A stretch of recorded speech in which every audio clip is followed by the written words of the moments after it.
la seule certitude qu'il y a à la chasse, c'est qu'il va y arriver des incertitudes.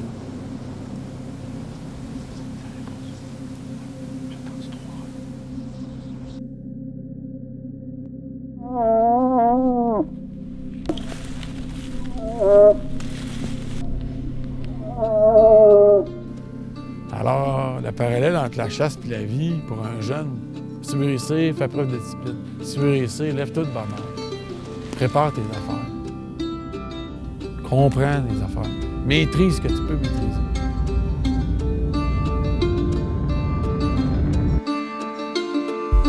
Oui, c'est un shooter.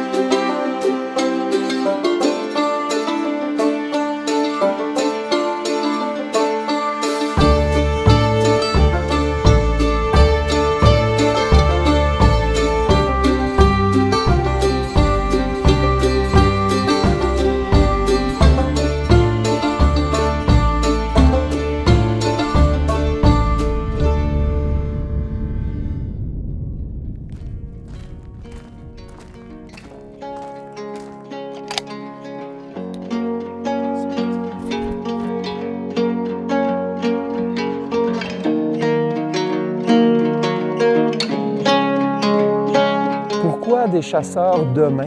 Parce que c'est important de continuer à ce que nos jeunes voient la vraie vie. De voir une buse qui plonge puis qui vient attraper un bébé lièvre à terre puis qui se perche sur la branche puis trois coups de bec puis qui l'éviscère live devant toi puis qui va le manger. Tout le monde aujourd'hui trouve ça beau à Discovery Channel. C'est beau à TV, mais les gens arrivent dans la nature puis ils vont voir un chat tuer une souris. Le monde en dédain, les gens... Il y a comme une espèce de malaise face à la mort, face au fait qu'un prédateur va abattre une proie.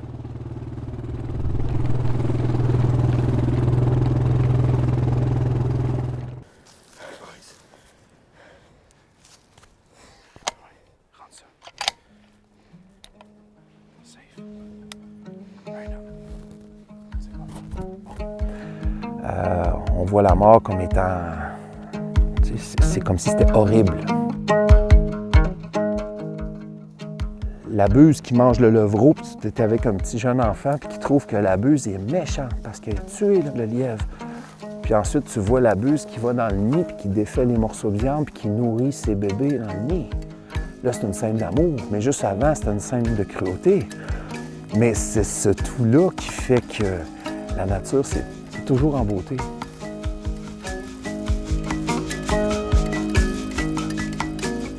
On a toute une date d'expiration, puis on sait juste pas quand. Fait qu'il faut, je pense, habituer nos jeunes à dire c'est normal la mort.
La relève, ça compte beaucoup à mes yeux.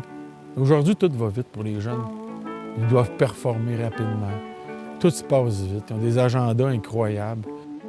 Ils ont de l'anxiété, ils ont du stress de performance. Puis là, ils viennent en forêt, le temps, il est suspendu.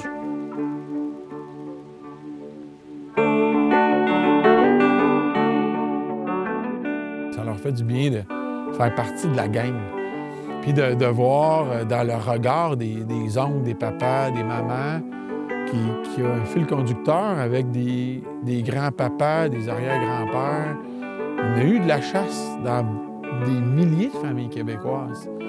Et là, de savoir que le jeune, de par ses habiletés, peut être dans la traçabilité d'un aliment qui va être sur la table, ça fait du sens pour eux autres.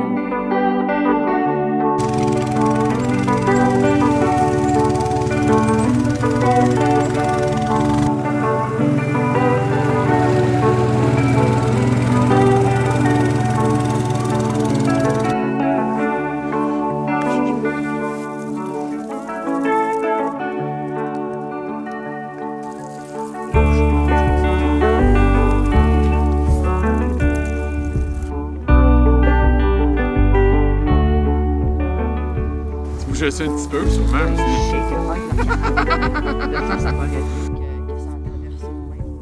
Du plus loin que je me souvienne, la famille Terrien, quand on avait du gibier certaines années plus en abondance, on allait aux fêtes donner des paniers de viande sauvage, de la viande hachée, puis des coupes. Puis moi, ça faisait du sens dans ma vie, cette générosité-là, de dire « Ah, j'aime chasser. T'as pas l'occasion de chasser, on a chassé, on va te donner de la viande. » C'est avec le beau Derek, beau chevreuil de prélevé. Félicitations encore. Ton premier. Et là, qu'est-ce qu'on s'apprête à faire? On est chez le boucher. Il y a du monde en besoin de nourriture, puis j'aimerais ça les aider en leur donnant une partie de mon chevreuil. Ah, j'aime ça, j'aime ça. Je vais pogner celle-là. Faut foxy, là, pas juste avec votre face. On va par là. Et des organismes comme Chasseurs Généreux permettent aujourd'hui de faire des liens comme ceux-ci. Faut que ça force ces jeunes-là. C'est une initiative qui, à mes yeux, a sa place et aura toujours sa place. Je parle souvent du savoir-être et du savoir-faire. Et puis, on dit tout le temps que ça prend un village pour élever un enfant, tu sais. Et dans une équipe, dans une famille, dans un regroupement, plein de monde ont du savoir et ils ont des aptitudes pour le transmettre.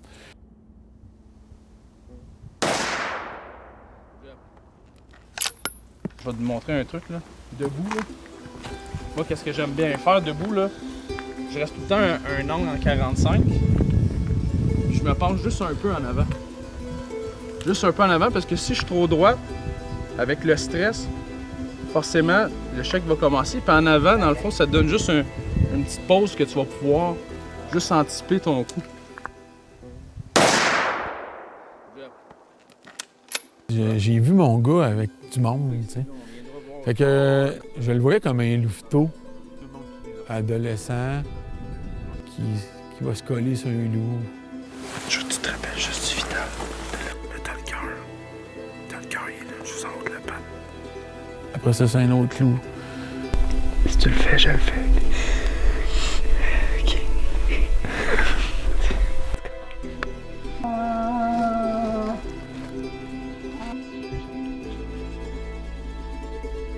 Oui, il a son père, mais lui, il sait qu'il y a d'autres choses à aller chercher de d'autres mondes. Puis ça, je trouve ça beau de voir ça.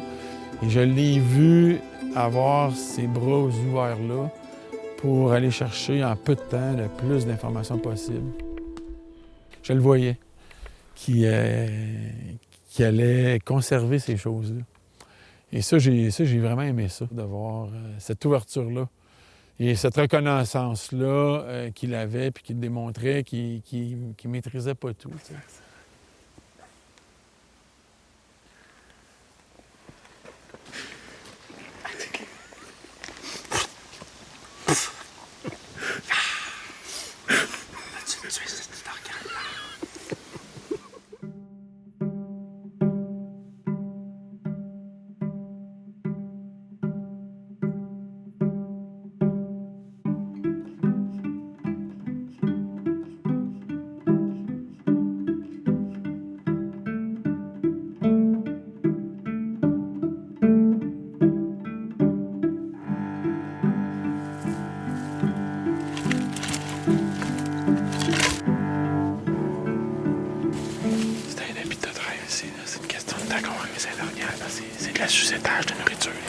déplacent, ils ont de la bouffe partout. Puis ils ont des arbres. Ils ont du frais, ils ont de l'eau. Ils ont des corridors de déplacement qui ne sont pas accidentés. Ils sont capables de se déplacer dans toutes les directions. Puis ils ont la tranquillité.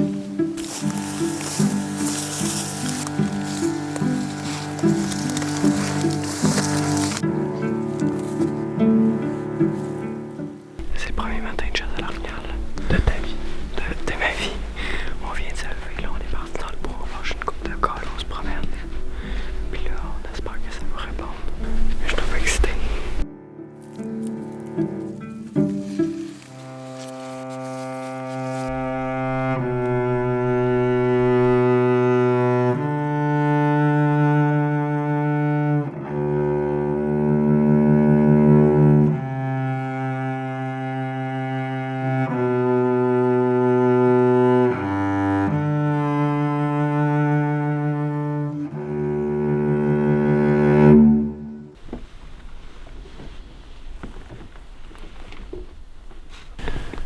Tu restes là. OK. Ok, c'est le deuxième matin de chasse. Hier, on a marché beaucoup. On vient de partir, on va aller fouiller les trails. On va aller se promener, on va probablement marcher comme hier. On a trouvé beaucoup d'indices prometteurs. Fait qu'aujourd'hui, on va essayer de trouver un gros buck, puis on va essayer de le prélever. Fait que c'est ça.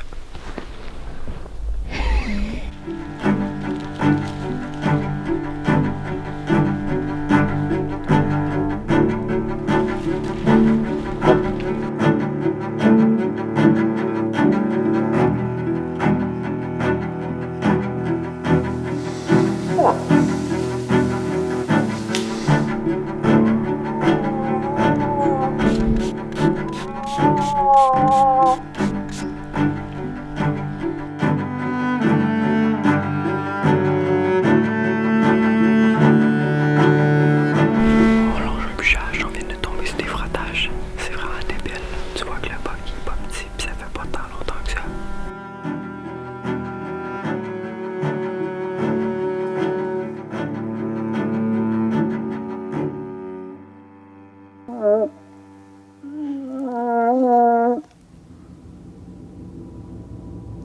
Charlot, je l'ai. Je l'ai.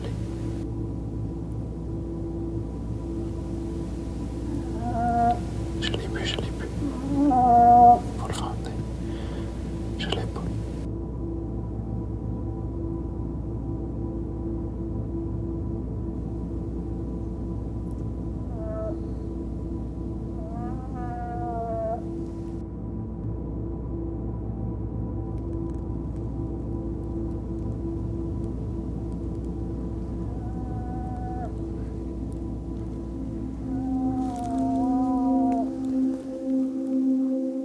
L'expérience que j'ai eue avec mon gars à la chasse dans la CEPAC, ça lui a montré bien des choses parce que on a vu des orignaux et pas parce qu'on voit un orignal qui est nécessairement prélevé.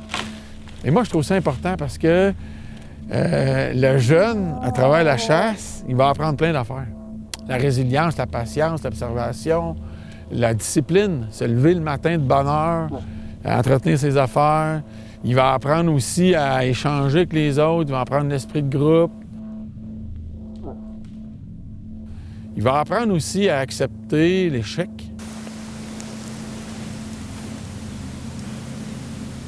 Ça répond. J'attends du 3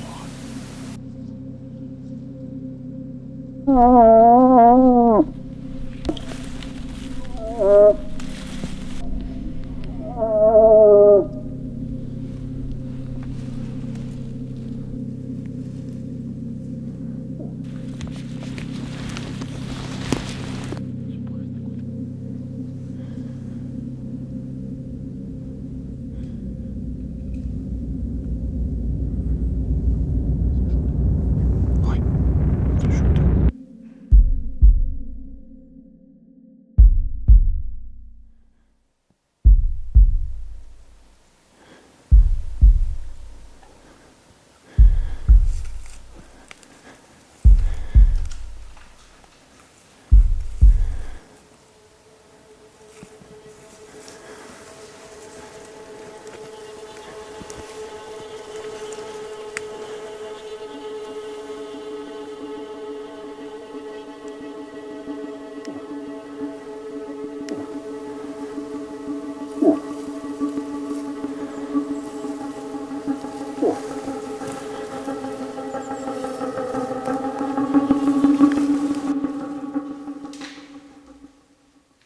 C'est une chasse qui est comme un jeu de serpent puis d'échelle. Tu sais. Avant d'avoir le sommet, il va y en avoir des serpents. Tu sais. Charlot, comment tu t'es senti là? C'était débile, j'étais un petit peu énervé parce qu'on vient juste d'arriver dans le chemin. Puis là, on a entendu coller. Puis là, on a eu le temps de se placer, puis tout le bas qui est arrivé. J'étais vraiment énervé, mais j'étais pas trop stressé. C'était pas si pire, là. C'était vraiment le fun. Puis qu'est-ce qui s'est passé? Il est parti. Il a stallé raide, il nous a senti, puis il vient de partir. Et puisque c'est mon enfant, croyez-le que j'ai fait des liens avec la vie.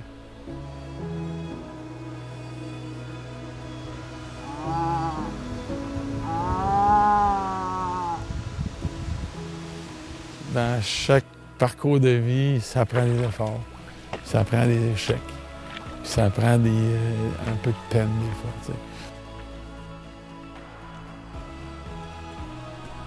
L'avoues-tu à ta chambre? Charlot? L'avoues-tu?